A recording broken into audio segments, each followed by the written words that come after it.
কি খাওয়ান ওকে? Boil chicken. মাছ খাওয়াবেন, বয়েল ফিশটা বেশি দিবেন, চিকেনও দিবেন, বয়েল ফিশটা বেশি দিবেন। হ্যাঁ, সব ধরনের ফিশই। হ্যাঁ, বাসায় যেটা আছে আজকে রান্না করছেন ওখান থেকে তুইলা খাওয়াইবেন, মশলা ছাড়া, খালি ধুইয়া দিয়ে দিবেন, ঠিক আছে? তারপরে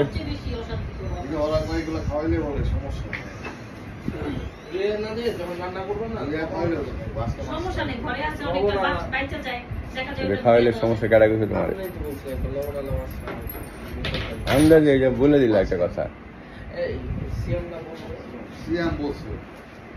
সিয়াম হয়তো আমার রেফারেন্স দিছে ওর মতো বাচ্চা তোমাদের এস্টাবলিশ করার জন্য। সিয়াম অনেক চালাক, তাহলে তুমি একটু সহজ সরল হে না চালাক।